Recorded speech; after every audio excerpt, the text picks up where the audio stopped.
You're watching Capital Connection from the Illinois State Capitol.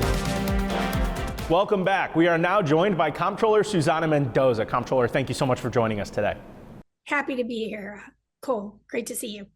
We got a lot to talk about with state finances here, with the budget address coming up. But first, I do want to get your reaction. Obviously, the big verdict from this week, former House Speaker Michael Madigan being found guilty on 10 counts. Just overall, what did you think about, and as you saw the evidence get laid out and the verdict and the jury coming to this decision, what were your thoughts? Well, I think that's the important thing, that the jury took quite a long time to analyze every bit of evidence in this case and came to their conclusion that he was guilty, I believe, on 10 counts. It's just another example of another sad day in Illinois' history, right?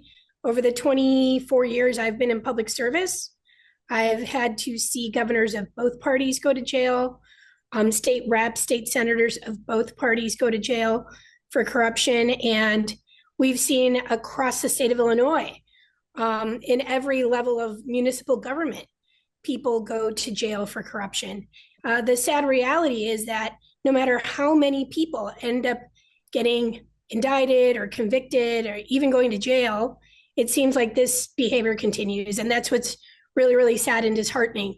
I do think, though, that what this jury trial showed and the verdict is that no matter how long you're in office, no matter how powerful you become, no matter how untouchable you think you might be, this type of illegal behavior can and hopefully will catch up with people, and accountability will be given to the taxpayers.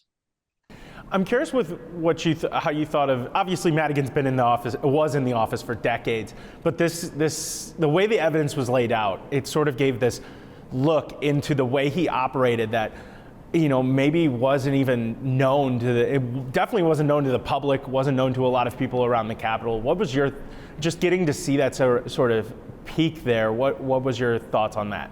Well, it's the same. I think it's the same thought as anybody else, right? You weren't privy to those conversations. None of us were privy to those conversations.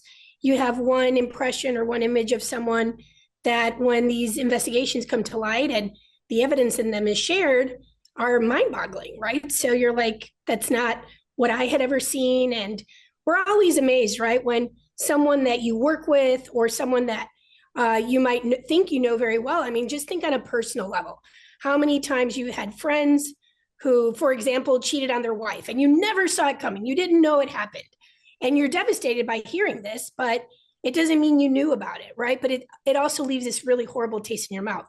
So I think seeing like the ugliness of everything that happens in government, really in any sector, but certainly here we're talking about government, which is supposed to work hard to keep the public's trust. When you see that trust has been violated, it leaves a horrible taste in your mouth. And it also, unfortunately, paints all the other hardworking elected officials with the same broad brush of corruption, which isn't fair. But nonetheless, we keep seeing case after case. Doesn't matter who gets caught. It seems like no one seems to learn their lesson. And that's the unfortunate reality in this whole story.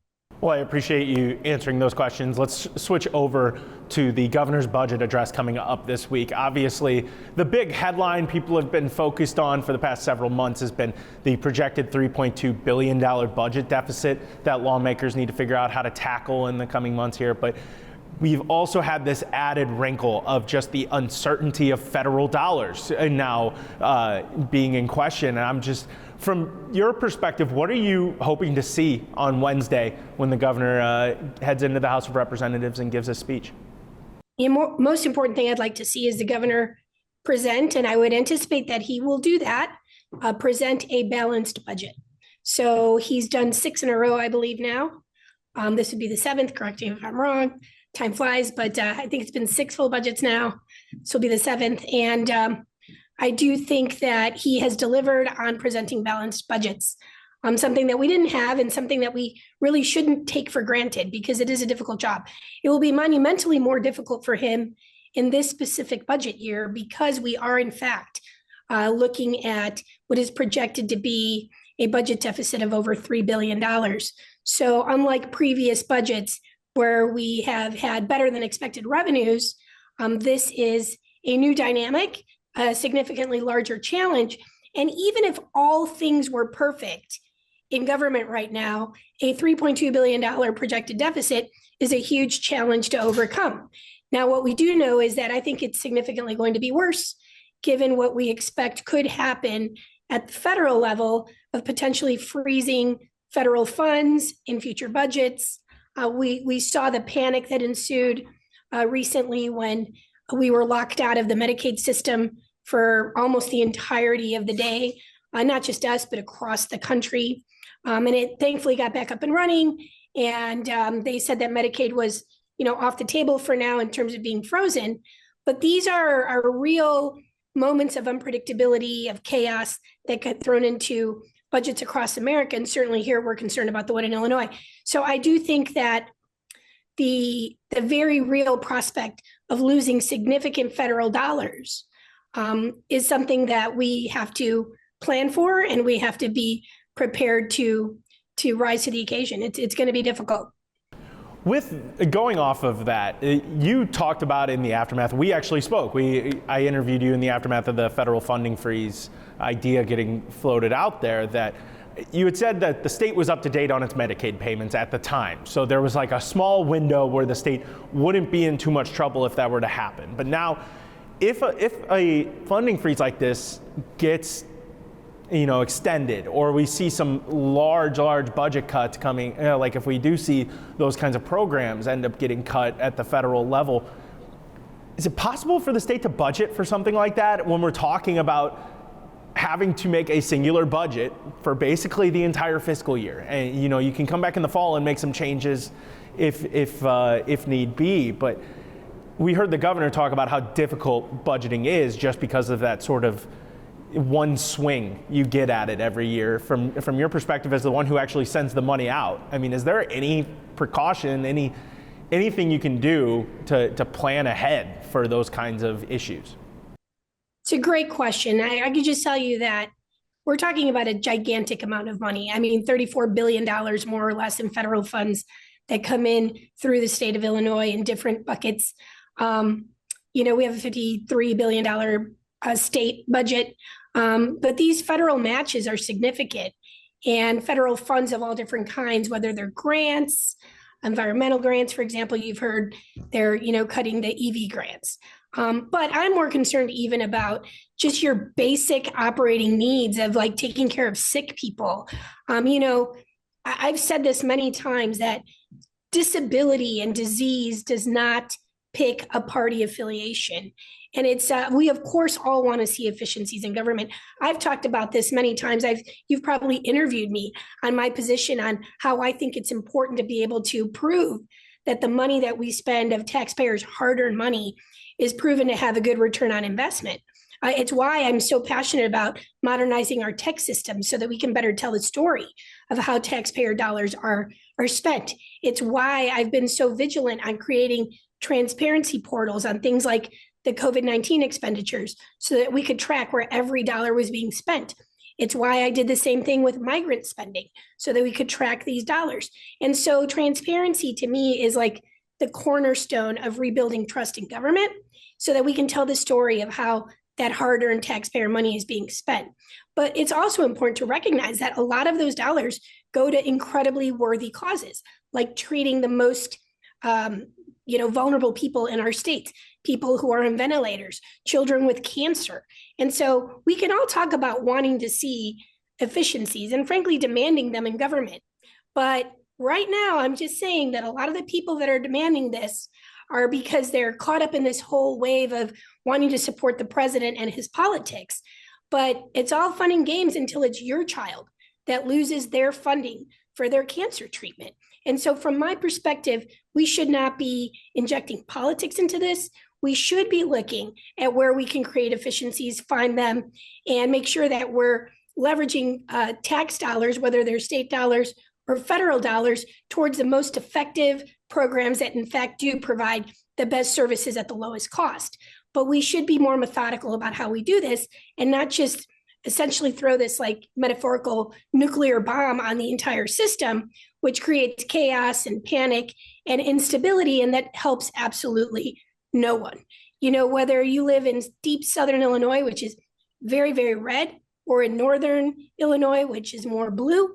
It doesn't matter. We're all in this together. And I want to make sure that no Illinoisan loses their medical coverage, that no Illinoisan has to, go to another state for a brain surgery, that no Illinoisan loses their veterans care. And so these are all the things that are at stake, Head Start for kids. I don't care if they're Democratic or Republican or have no party affiliation. If they're Illinoisans, then we need to look out for them. And so this is it's a very insecure situation that we're in right now. It's unprecedented. We are literally going into uncharted territory. And we just have to make sure that, sane minds prevail here and that we're doing what's best to protect our residents from money being siphoned away. Cole, I'm not sure if you know what happened in New York yesterday. Are you aware of what happened? Go ahead, get into it. So the Comptroller of New York City woke up to realize that $80 million had been siphoned out of the New York Treasury with no prior explanation or warning. And how that is even possible to be done, that the federal government essentially withdrew $80 million of funding that had already been distributed to New York, had already been allocated and budgeted and approved by Congress, and that money is now gone. That's absolutely absurd, unprecedented, and I would assume illegal. But again, we don't even know because this is such an uncharted territory that we're going into that no one has ever done something like this. And so rather than just focus on how we can, make sure that we're providing stability and predictability, that we're giving all of our vendors this assurance that if they're in the budget and that money has been appropriated and passed, that they will get paid. Imagine all of a sudden waking up and having $80 million less in your account that was there the night before. So this is very, very serious, and we can't take it lightly. We have to really wrap our heads around what's going on right now as financial officers, not just in Illinois, but across the country, and make sure that funds that had already been appropriated, that had already been given to states, aren't just not frozen, but essentially stolen, like removed from the treasuries. This cannot be happening. Unfortunately, it is. It already happened in New York, and we want to make sure it doesn't happen in Illinois or in other states across America. I want to bring it back to just that search for efficiencies that you've talked about. We've seen this effort at the federal government from Doge and Elon Musk kind of turn into this sort of cherry picking from the U.S. government spending website.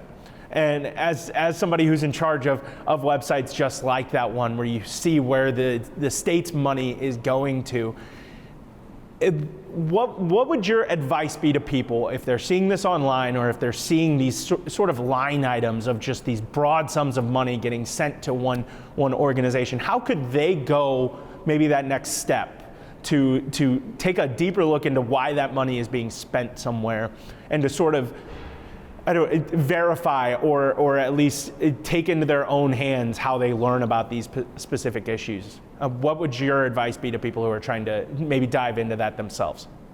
So I've always said that transparency breeds accountability. And that's why we try to make our website as transparent as possible, whether it's salary portals or it's, the budget itself and split up by different funds. You can look and find these things. It is difficult to sift through it. It honestly is, because you're talking about so much money in so many different line items. But what I would say to the public is that they have every right to ask their government how we're spending their money and to demand accountability for how that money is being spent. If they know of a program that is not performing the way it's supposed to, they should bring that to the attention of their state legislators. Because remember, it's the state legislator themselves, right? The legislature itself that determines what programs get funded at what level. And once they do that and the governor signs that, there's an agreement, right? That this is the moral document. This is what they believe is worthy of taxpayer dollar funding. And then those dollars get distributed. So if someone has an objection to any one of those many, many line items or wants more clarity on what they actually go to fund, and frankly, at what cost, or more importantly, at what return on investment for that money, they should be asking those questions. You would hope that the legislature themselves would be asking those questions. And where they do find that a program is not performing, at the level that it should, perhaps move those funds to programs that provide similar services who are doing a great job. Or if you don't need all those funds, then trim in those areas. These are all reasonable things to expect our government leaders to do. I talk about these efficiencies all the time, but I think we're seeing this done right now at a level that is really just, like I said, very, very brute instead of very methodical. And so I hope that we can get to a point where we can talk about efficiencies. Nobody should be opposed to that. No one should be opposed to finding efficiencies in government and tightening our belts where we can. But we also shouldn't be hurting people just unilaterally, not assuming that it's just collateral damage, because those aren't just numbers on a spreadsheet. Those are real people's lives that are impacted by these actions. Before I let you go, just one more question here. Going back, I asked you what you were hoping to hear from the governor during his speech on Wednesday, but after the governor gives that speech, it's going to turn into 4 months of some pretty tough budget negotiations. I'm curious what your advice would be for lawmakers maybe going forward on, as like any spring session. We're probably going to have a lot of ideas in this building getting bounced around as well for that they're hoping to get to the governor's desk as well. Sure. Well, with the $3.2 billion projected deficit, it's going to be a very impressive lift of the governor to deliver or present a balanced budget proposal. But I know he takes this, challenge very responsibly, and I believe he'll deliver that. Having said that, that's just the start, right? As you know, the legislature plays an equally important role, and their job is to ultimately introduce their own budget after he does his, and then they have to figure out how they make the sausage, right? And can deliver the sausage at an affordable price. Now, that is easier said than done because, as you know, there are no ribbon cuttings in saving money. There are no ribbon cuttings in cutting expenses, but those are necessary things to do. We do need to put more money towards the rainy day fund and act responsibly there. This is not the time to add new programs or new spending to an already strained budget that is looking at a budget cliff or a revenue cliff. And so my concern is that there are a lot of new legislators who I know are coming in wanting to change the world and really do right by their constituencies. But these are legislators who have never served under very difficult, austere times. I have that experience as your controller. I had to navigate the state through not just one, but 2 fiscal crises. And now I will be part of helping navigate through a 3rd. But the reality of it is that I have those dark days very present in my mind. And it's important for people to know that as much as they want to come here and say yes to everything their constituents want, their actual responsibility right now is to be able to say no. Say it compassionately, but right now is not the time to come ask for everything you'd want because we are not in a position to do so financially. We have to continue to stay financially disciplined and be financially responsible with the limited resources that we have, with unlimited challenges in the short run ahead of us. So my message to them would be, learn from the experiences of people who have served under difficult times, who've had to turn around a massive crisis. I'm one of them. There are other legislators who are around as well during the budget impasse. We know what it's like. We know how bad it can get when you're not fiscally disciplined and don't act responsibly. So my advice to them is please learn from the people that have already been through the hard times, and let's make sure we have better times ahead and that we've learned from history. Got it. Well, Comptroller Susana Mendoza, thank you so much for joining us today.